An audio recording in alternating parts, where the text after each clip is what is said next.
Hello students, आज के अपने इस क्लास के अंदर हम स्टार्ट करने जा रहे हैं थर्मोडायनेमिक्स चैप्टर का जो पार्ट नंबर 2 है वो वाला। क्योंकि इससे जो पीछे वाली क्लास थी बेटा अपनी, उसमें हमने थर्मोडायनेमिक्स को स्टार्ट किया था और स्टार्टिंग के कुछ टॉपिक्स को डिस्कस किया था।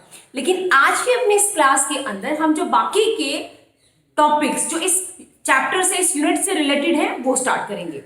सो अगेन मैंने बोर्ड के लेफ्ट में आपके जो जो टॉपिक हम डिस्कस करेंगे उनको लिखा है। सो उनमें सबसे फर्स्ट जो टॉपिक है अपना वो है work done in an isothermal process. So सबसे पहले हम स्टार्ट करते हैं, what is this isothermal process. So isothermal process के अंदर अपना टेम्परेचर कांस्टेंट रहता है, number 1। And number 2, isothermal process में अगर आपका टेम्परेचर कांस्टेंट है तो सिस्टम की इंटरनल एनर्जी भी आपकी कांस्टेंट होगी। ऐसा क्यों? क्योंकि इंटरनल एनर्जी है जो वो आपके टेम्परेचर पर डिपेंड करती है।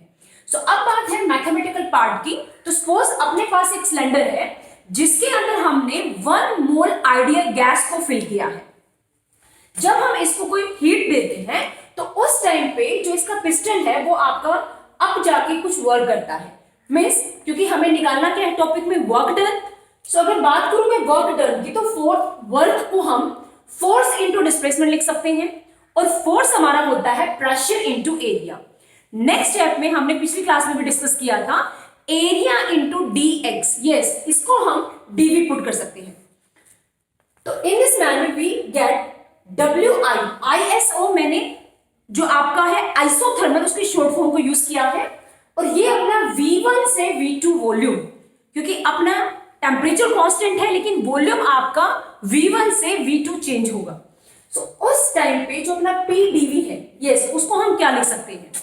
अपने पास एक इक्वेशन ऑफ स्टेट होती है, PV इक्वल टू nRT। इसके अंदर n की वैल्यू क्योंकि हमने 1 मोल लिया है तो PV इक्वल टू क्या हो जाएगा? RT।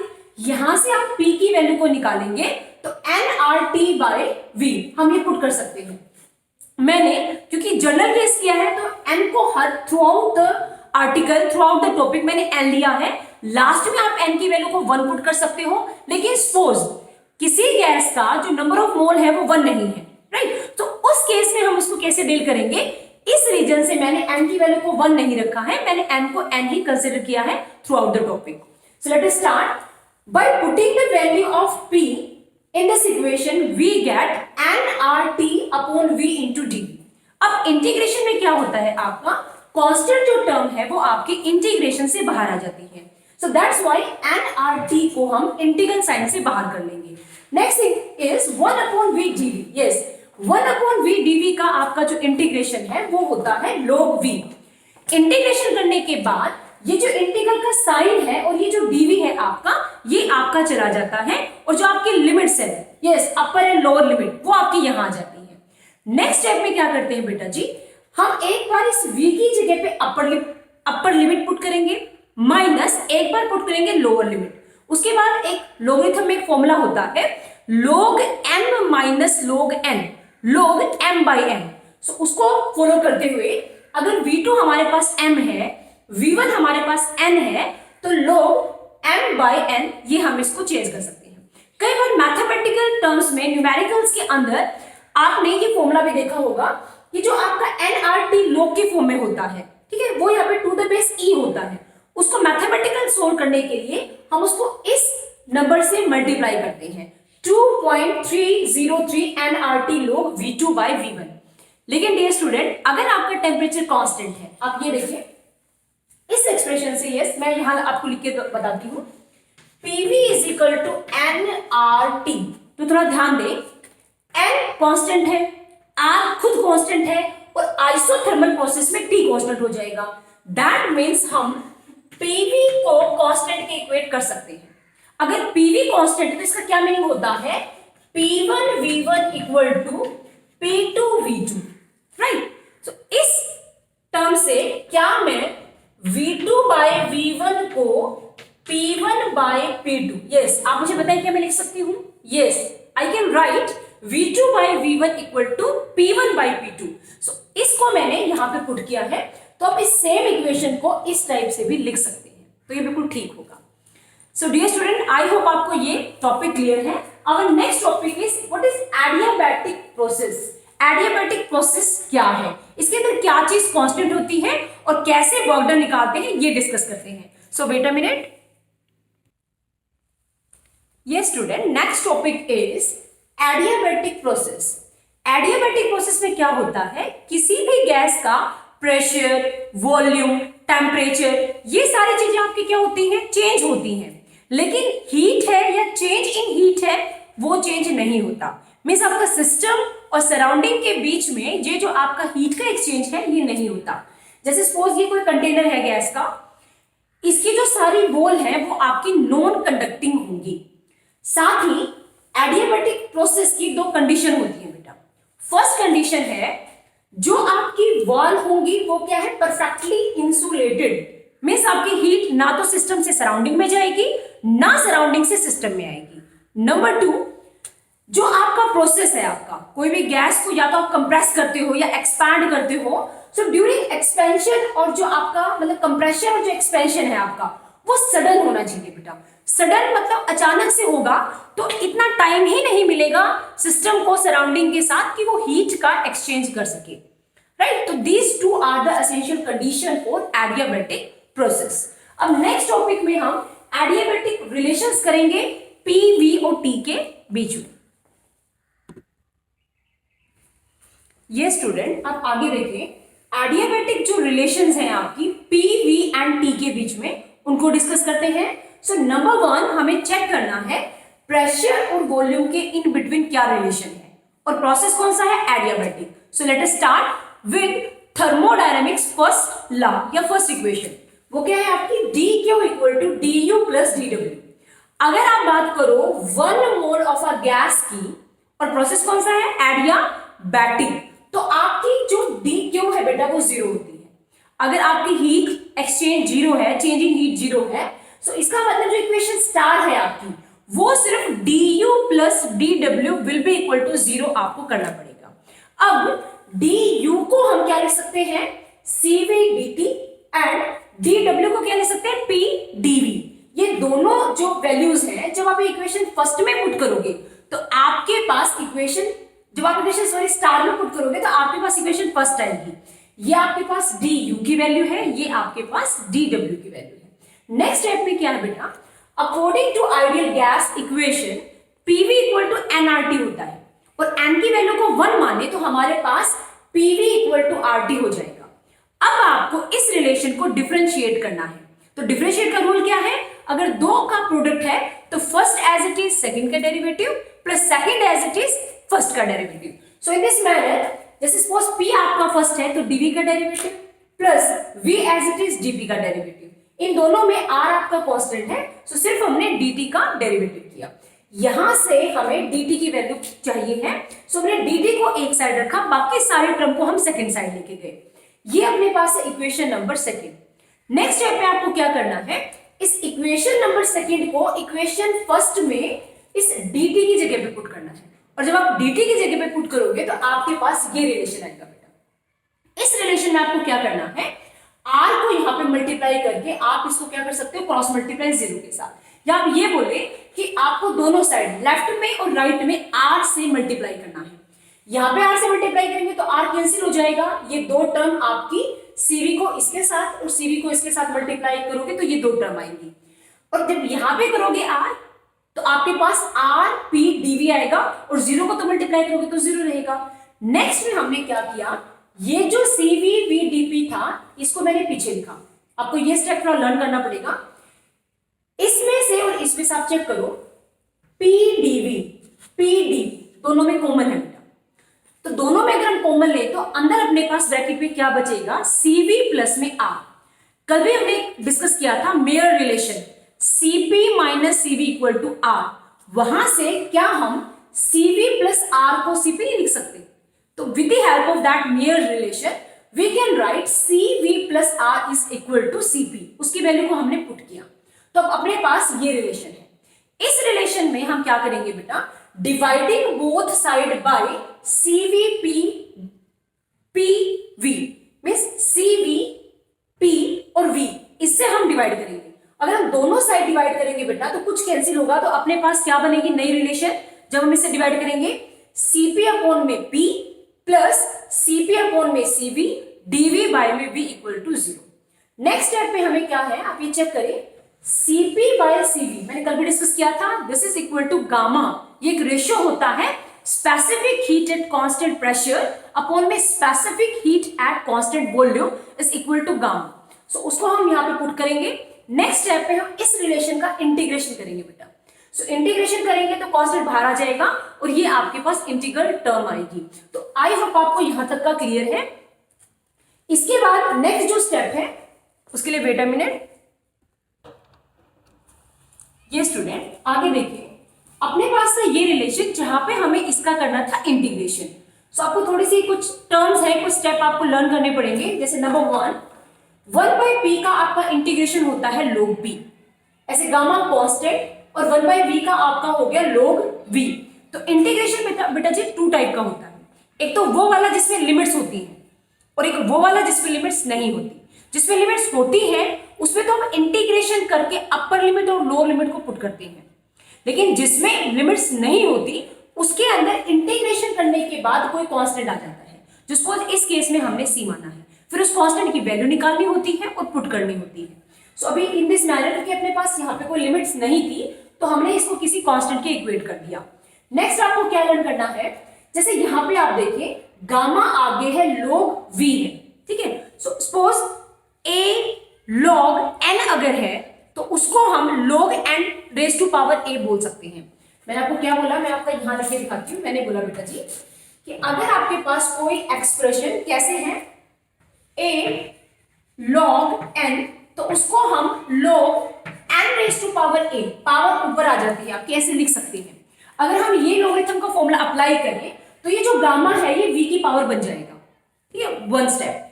अगले स्टेप में बेटा फॉर्मूला होता है लॉगरिथम का log m minus log n का तो होता है log m बाई n, लेकिन अगर log m plus log n है, प्लस है बीच में दोनों लॉगरिथम के, तो उन दोनों की मल्टीप्लाई होती है, मींस log m n। तो यहां देखिए ये अगर log m है, ये अगर इस पूरे को मैं log n मानूं और बीच में पॉजिटिव है तो यहां पे दोनों का क्या हो जाएगा, product. In this manner we can write log pv की power gamma will be equal to constant.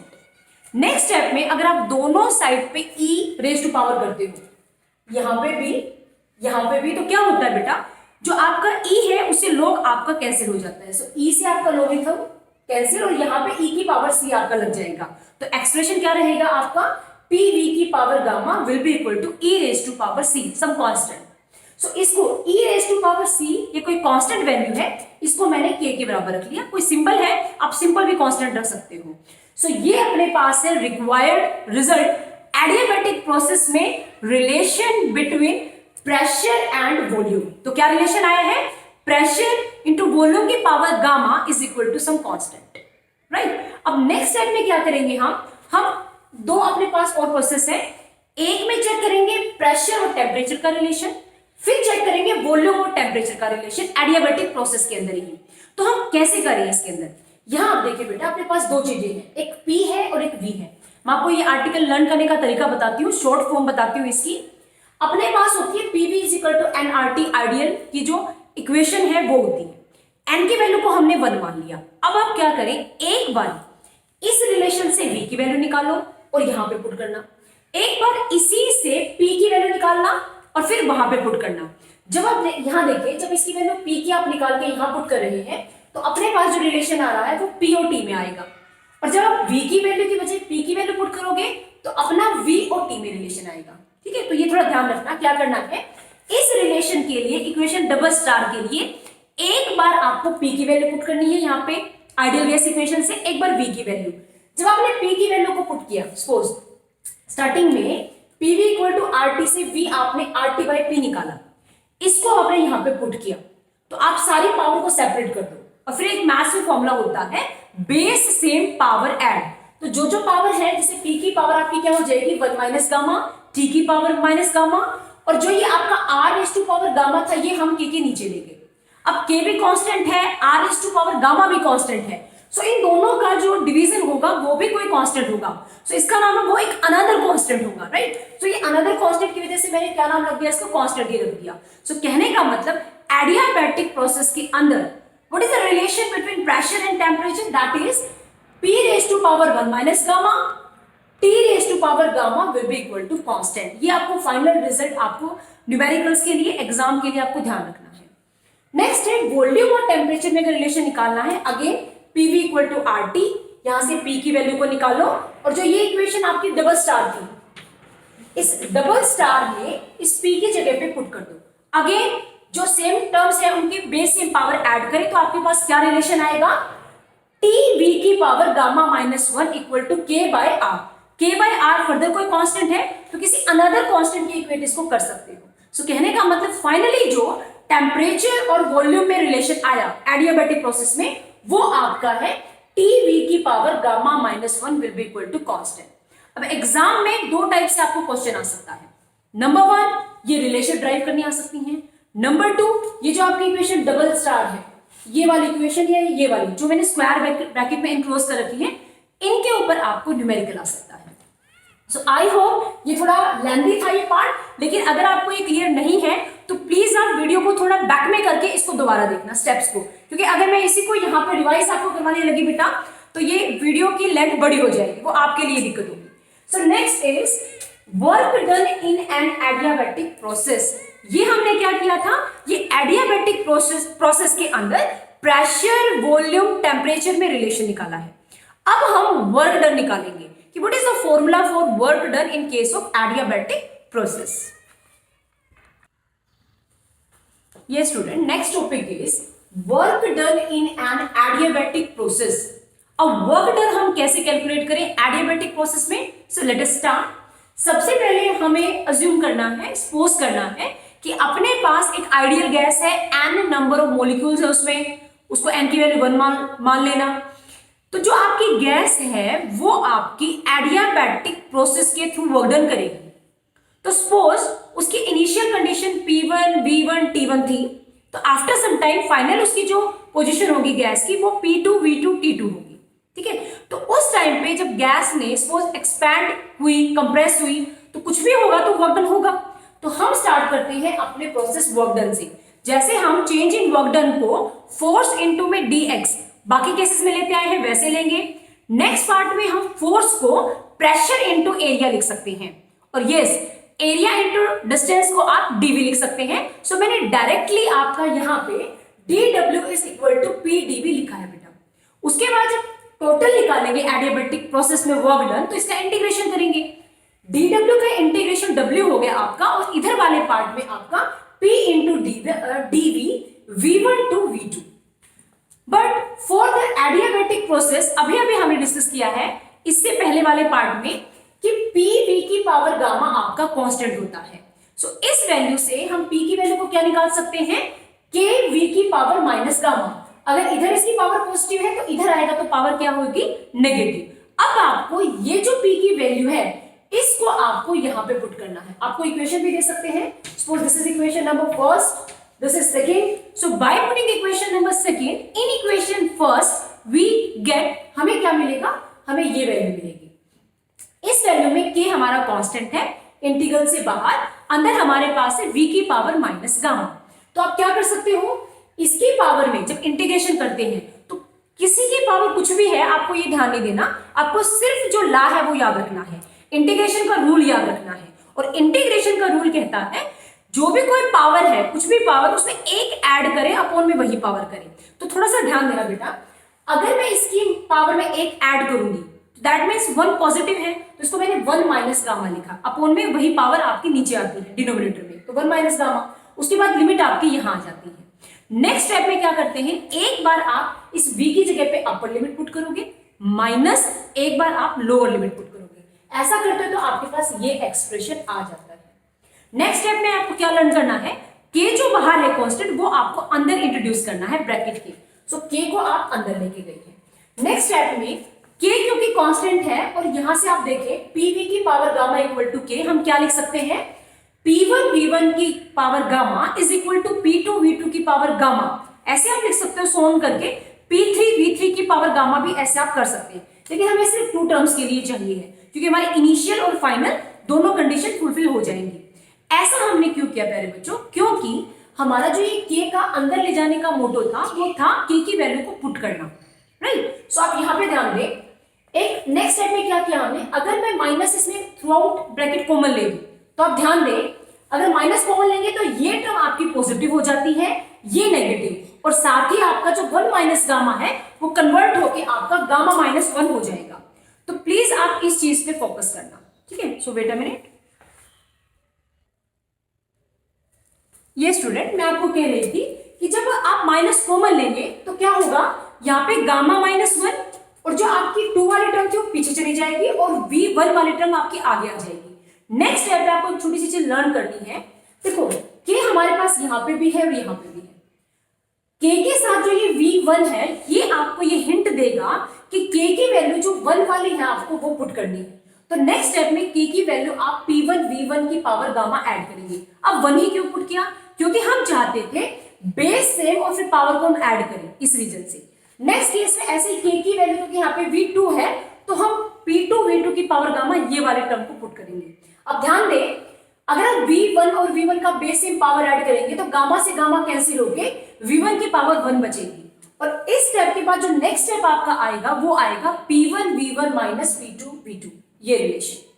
उससे नेक्स्ट स्टेप में क्या है बेटा जी, हम also we can write also PV equal to NRT। ऐसे अगर V1 और V2 के फॉर्म में लिखें तो P1 V1 equal to NRT1, P2 V2 equal to NRT2। So next step में इस P1 की वैल्यू को NRT1 और P2 V2 की वैल्यू को NRT2 ये आपको पुट करना है। यस, नेक्स्ट स्टेप में N और R आपका कॉमन, उसको आप बाहर ले सकते हो। सो ब्रैकेट के अंदर क्या है, T1 minus T2। So this is the required और final result for work done in case of adiabatic process. So ये उस केस का फाइनल आंसर है। लेकिन अब इस रिजल्ट से पीछे का लॉजिक या पीछे की फिजिक्स क्या है, मिस थर्मोडायनेमिक्स में इस वर्क का मीनिंग क्या हुआ बेटा, तो फोकस करना। अगर आपका वर्क ग्रेटर देन है, मींस अगर आपकी गैस एक्सपैंड हो रही है, ठीक है, तो वर्क डन आएगा bye the gas. Work positive का मतलब क्या है कि वर्क किसने किया, गैस ने खुद, work done by the gas. So उस केस में अगर एडियाबैटिक प्रोसेस है और गैस एक्सपैंड हो रही है, वर्क पॉजिटिव है, तो आपका जो टेम्परेचर है वो डिक्रीज होगा। Please focus on this point. T1 आपका इनिशियल टेम्परेचर है, T2 फाइनल है, तो T1 ग्रेटर का मीनिंग क्या हुआ कि आपका बाद का टेम्परेचर डिक्रीज हो रहा है, ठीक है। इसका बिल्कुल अपोजिट, अगर आपका वर्क नेगेटिव है, work negative meaning work done आपका ऑन द गैस हो रहा है, मीन्स आपकी गैस एक्सपैंड की बजाय आपकी वर्क कंप्रेस हो रही है। तो जब आपकी गैस कंप्रेस होगी, वर्क नेगेटिव होगा, work done on the system होगा, उस टाइम पे यस आप चेक करें आपका टेम्परेचर राइज कर रहा है। तो ये छोटी छोटी बातें हैं बेटा, बेसिक सी, इस पे आप फोकस करें, किया करें। और ये मैंने पॉजिटिव नेगेटिव आप यहां से भी मैथमेटिकली भी प्रूव कर सकते हैं बेटा। देखो अगर T2 ज्यादा होगा तो T2 नेगेटिव है तो वर्क नेगेटिव होगा, राइट। अगर T1 ज्यादा होगा तो वो पॉजिटिव है तो वर्क भी पॉजिटिव होगा। सो आप ऐसे भी मैथमेटिकल इसको रिलेट करके देखें तो आपको और क्लियर होगा। Yes, next thing is first law of thermodynamics applied to isochoric, cyclic और आइसोबैरिक प्रोसेस। आप इन तीनों प्रोसेस पे फर्स्ट लॉ को कैसे अप्लाई करते हो? So wait a minute. Yes student, next topic is first law of thermodynamics applied to 3 processes like isochoric, cyclic, isobaric. In the first process isochoric volume is constant, और अगर आपका volume constant है सो जो आपकी first है जो equation del Q is equal to del U plus del W, so इसके अंदर जो आपका पी डीवी है वो टर्म आपकी जीरो हो जाएगी।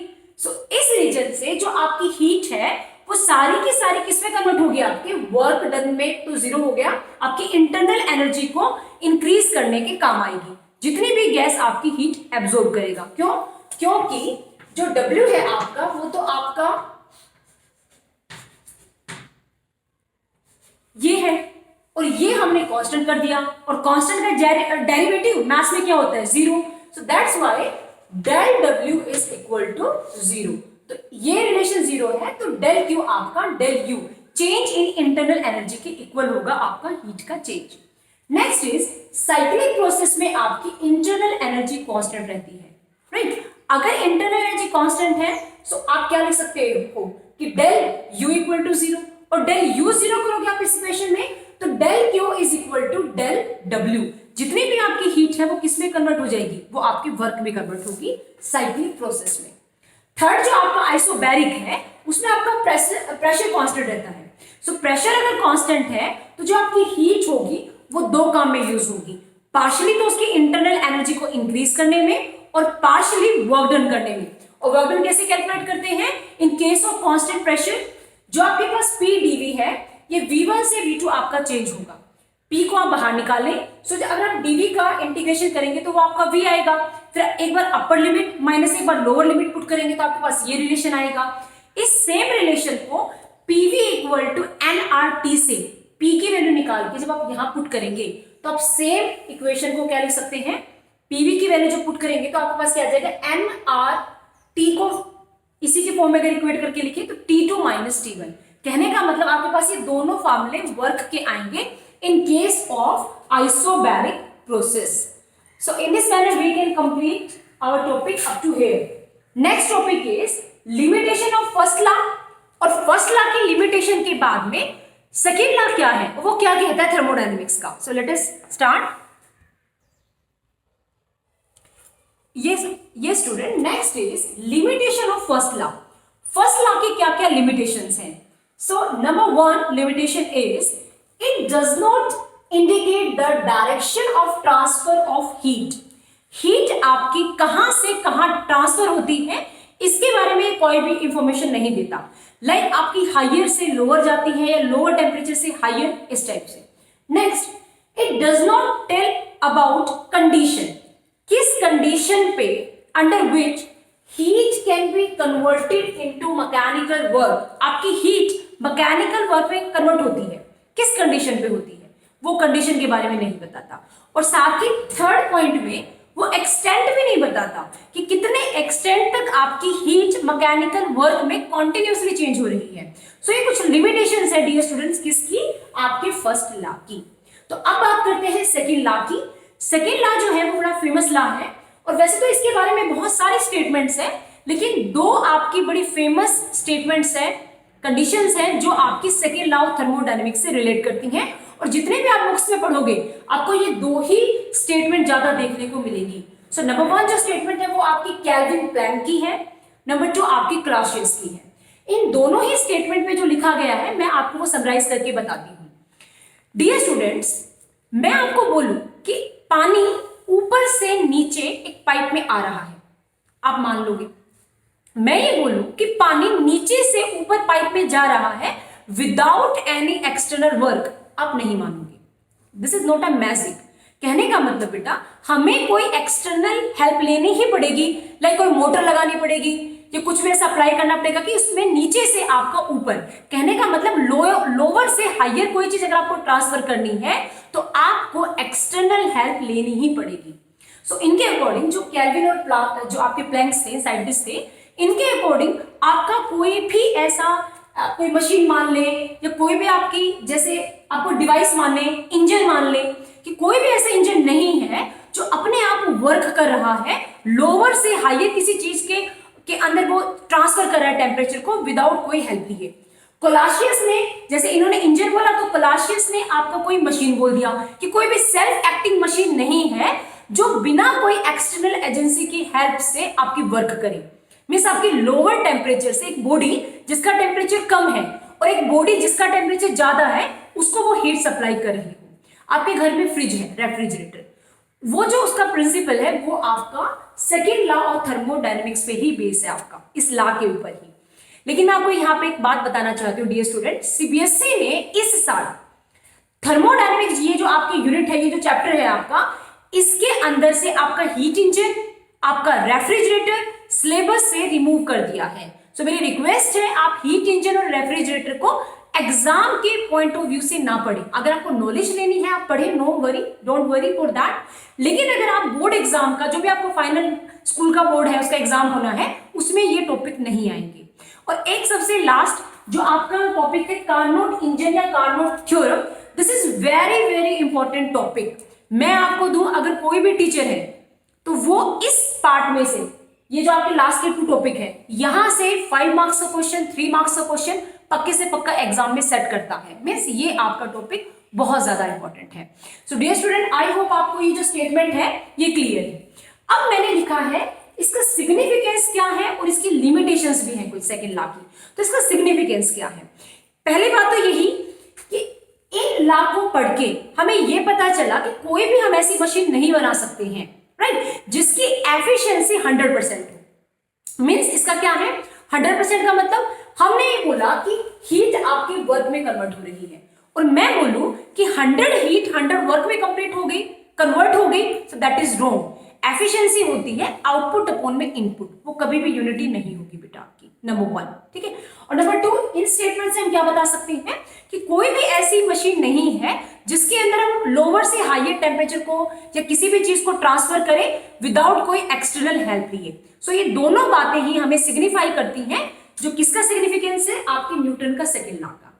अब बात है लिमिटेशंस की। यस, ये जो सेकेंड लॉ है डियर स्टूडेंट्स, नंबर 1 ये डायरेक्टली आपका ड्राइव नहीं होता है, ठीक है।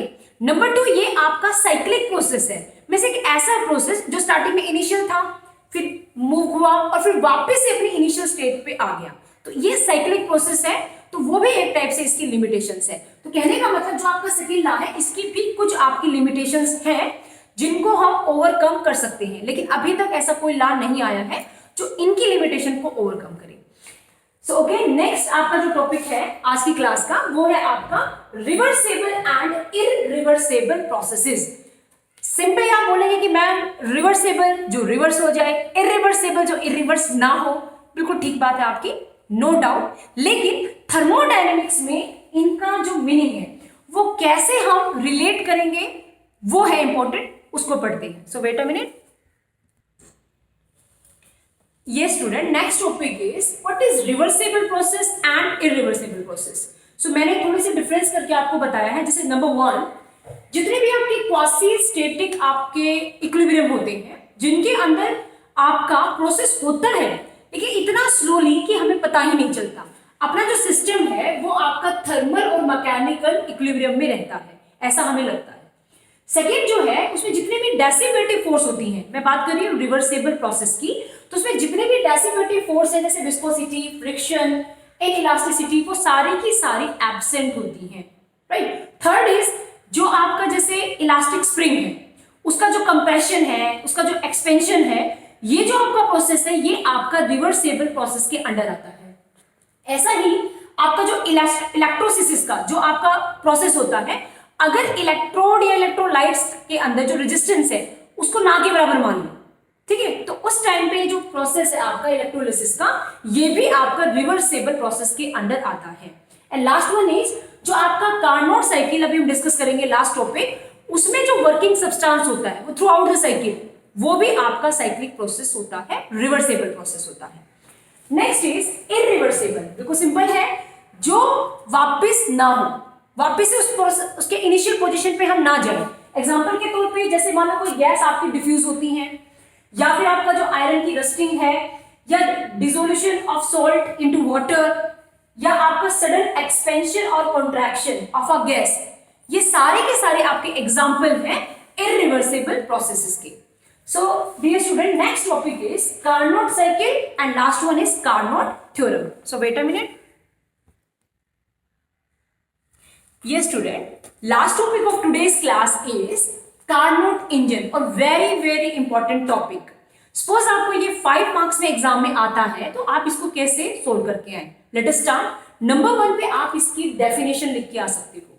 डेफिनेशन में आप क्या लिख के आ सकते हो कि एक आपके साइंटिस्ट हुए हैं सदीक कार्नोट, उन्होंने 1824 में एक ऐसा हीट रिवर्सेबल इंजन बनाया जो आपका वर्क करता है 2 टेम्परेचर के बीच में, T1 एंड T2। एक हायर है जो सोर्स का है, एक लोअर है टेम्परेचर जो सिंक का है, राइट। और इसकी जो ये जो आपका इंजन है ये आपका थ्योरेटिकल इंजन है। आप ये भी आप डेफिनेशन वाले पार्ट में ही डाल के आ सकते हो, जिसकी एफिशिएंसी को जो प्रैक्टिकल इंजन होते हैं हमारे हीट इंजन उसके साथ कंपेयर किया जा सकता है बेटा। प्रैक्टिकली ऐसा इंजन बनाना पॉसिबल नहीं है क्योंकि ये रिवर्सेबल है, और जो अपने इंजन होते हैं वो रिवर्सेबल नहीं होते, लेकिन फिर भी हम इसकी एफिशिएंसी को उनके साथ क्या करते हैं, compare. Second is construction. Construction के अंदर आप इसमें जो आपको मैंने डायग्राम दिखाया है ये वाला पार्ट को डिस्क्राइब करके आ सकते हो। लाइक एक आपके पास सोर्स है जिसके पास infinite amount of heat energy है, जिसका टेम्परेचर T1 है। एक आपके पास ये इंसुलेटिंग स्टैंड है, ये आपके पास वर्किंग सब्सटेंस की टाइप एक आइडियल गैस है आपकी। ये जिस सिलेंडर में है उसकी जो ये वाली वॉल्स है ये आपके क्या है, सारे के सारे इंसुलेटेड है, लेकिन जो उसका बेस है वो आपका कंडक्टिंग है। जब इस कंडक्टिंग को इस इंसुलेटिंग पे रखा जाता है, मतलब लगाया जाता है, तो एक टाइप से जो सिस्टम है वो सराउंडिंग के साथ में आपका आइसोलेट हो जाता है। लास्ट में आपका है सिंक, जिसका टेम्परेचर आपका कम होता है सोर्स की बजाय, तो वो टेम्परेचर को क्या रख लियो, T2 रख लिया बेटा। तो ये इसकी कंस्ट्रक्शन है जो आपका ये इंजन है। Next thing is point number 3 के अंदर आप ये आपका है थर्ड पॉइंट, कार्नोट साइकिल। तो उसके लिए आपको पीवी डायग्राम बनाना पड़ेगा, प्रेशर और वॉल्यूम का डायग्राम। अलोंग एक्स एक्सिस आप वॉल्यूम ले लेना, अलोंग वाई एक्सिस आप प्रेशर ले लेना। सो इसमें ये साइकिल है आपकी ABCDA। इसको मैं थोड़ा सा एक्सप्लेन करती हूँ और फिर इसके अकॉर्डिंग हम वर्क डन निकालेंगे। लाइक जब A से B पे जाएंगे तो आपकी गैस है जो ये यहाँ सिलेंडर में जो गैस है वर्किंग सब्सटेंस की टाइप से, वो आपकी आइसोथर्मल एक्सपेंशन शो करेगी, एक्सपेंशन। जब B से C पे जाएगी तो आपका एडियाबैटिक एक्सपेंशन होगा। आइसोथर्मल मतलब टेम्परेचर चेंज नहीं होगा, एडियाबैटिक मतलब हीट चेंज नहीं होगी। उसके बाद वो रिवर्स होगी अपने प्रोसेस को, क्योंकि वो साइक्लिक है। तो जब C से D पे जाएगा तो इसको हम बोलते हैं आपका आइसोथर्मल कंप्रेशन, क्योंकि ये इसके पैरेलल है। यहाँ पे एक्सपैंड हुई तो यहाँ पे वो कंप्रेस हो गई, दोनों आपस में पैरेलल है। ऐसे ही यहाँ पे जब गैस आपकी एडियाबैटिक एक्सपैंड हुई है तो जब आप D से A पे जाओगे तो आपकी गैस आपकी एडियाबैटिक कंप्रेस होगी। तो इन दिस मैनर हमने A से स्टार्ट किया था और हम वापस से A पे आ गए। A पॉइंट पे जो प्रेशर, वॉल्यूम और टेम्परेचर है उन सबको हम 1 1 से डिनोट करेंगे, B वाले को 2 से, C पे 3 से और D वाले को हम 4 से लिख सकते हैं प्यारे बच्चों। सो इस टाइप से हम इन 4 साइकिल को कार्नोट साइकिल में डिस्कस